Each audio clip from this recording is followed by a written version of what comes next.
So one of the things you talked about in your presidential campaign and also talk about in the book is the sort of corruption of money in politics, both when you're running for office and you're having to solicit all these donations, then you get into office and the first thing you got to do is dial for dollars again and go meet with lobbyists and raise money from lobbyists and that whole cycle, not to mention and we see this, I would say, with Kirsten Sinema right now, pushing back against the reconciliation bill at the same time that she's raising money from the very corporate interests that would benefit from that bill being killed.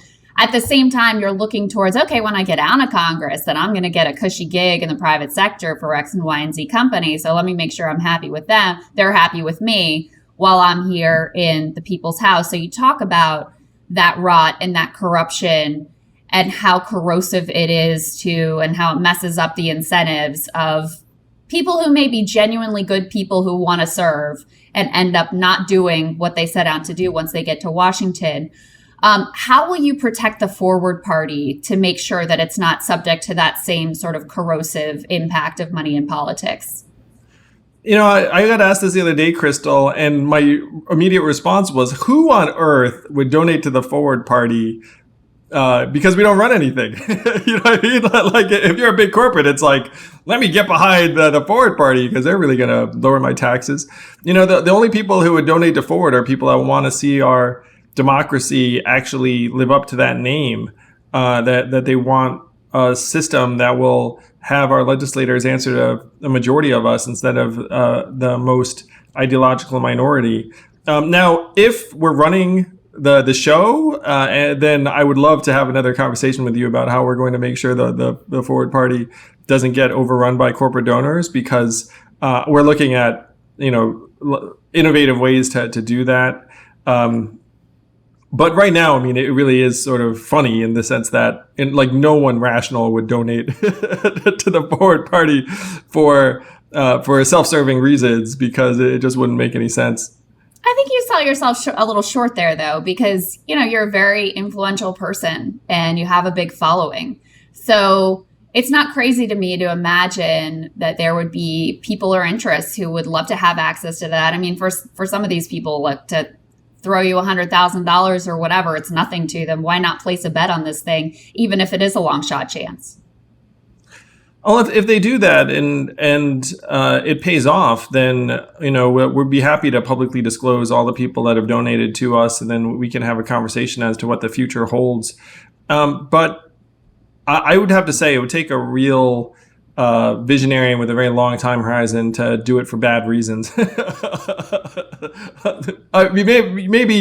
I am selling myself short, Krystal. Maybe I'm cool enough where people just throw money at it to hang out with me. Everybody's cool enough to be subject to these influence. I mean, as you point out, a lot of this isn't about. Sometimes in the commentary, it can get very much caught up on individual personalities and this person is sold out, that person is corrupt, and people have agency and they deserve blame for those things. But we're all human and we're all subject to these sort of corrosive influences. I see it in my own work.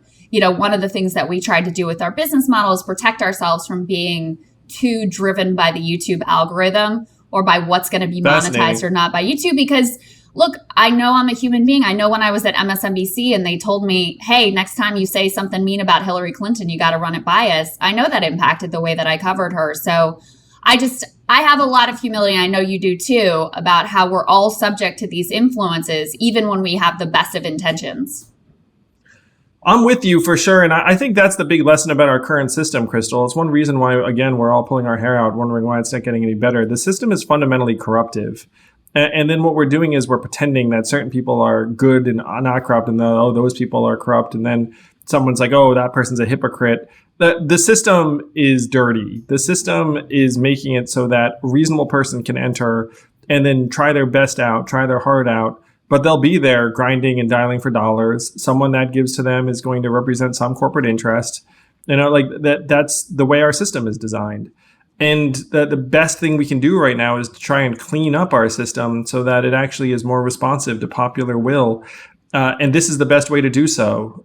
So I'm with you 100%. I think it was a quote from Ezra Klein in his book that I quote in my book, that corruptive systems overcome good individuals with ease. And that's what we're seeing over and over again. And we're wondering why it's not working.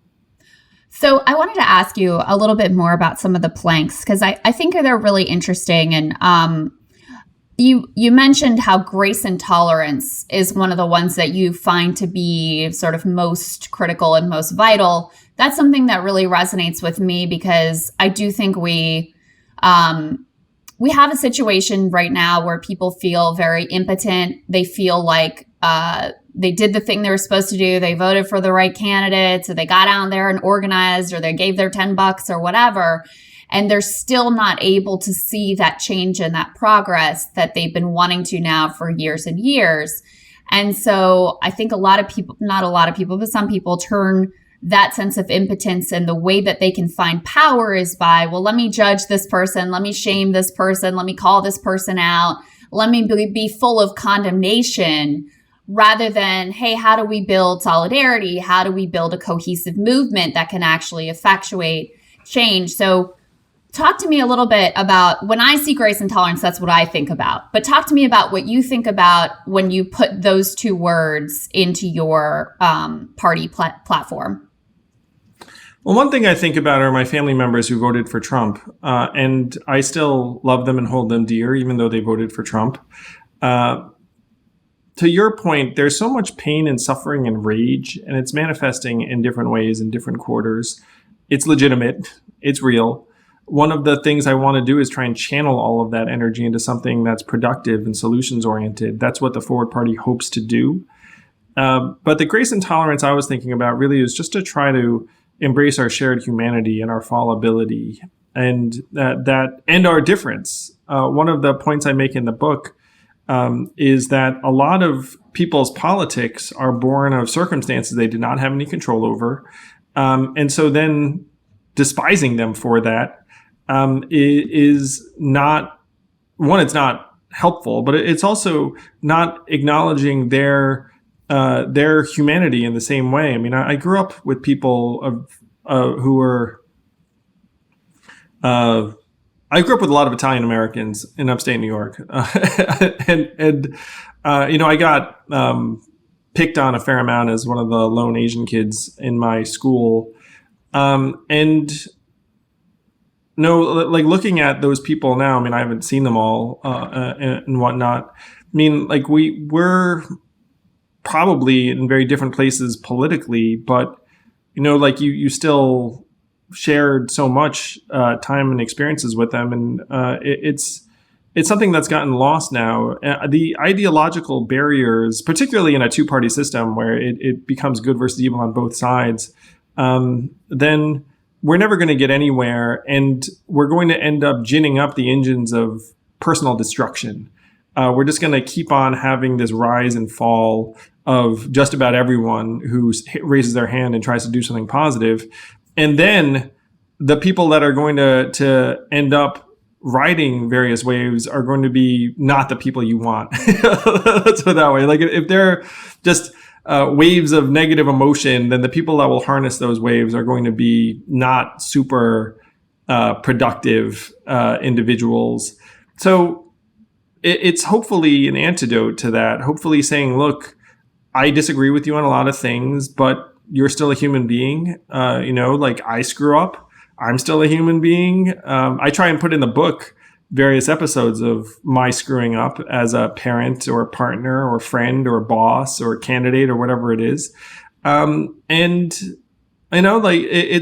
get up and do the best you can the next day. I think that if we can forgive ourselves and each other, then we'll have a much better chance at getting some positive change done than if we're really, really intent on trying to pick people apart and find the worst in each other. Yeah, I mean, I 100% agree with that. Do you see that as mostly like an ethos, a sort of moral value, or do you think that there are actual policy choices that we could make that would help to create that culture?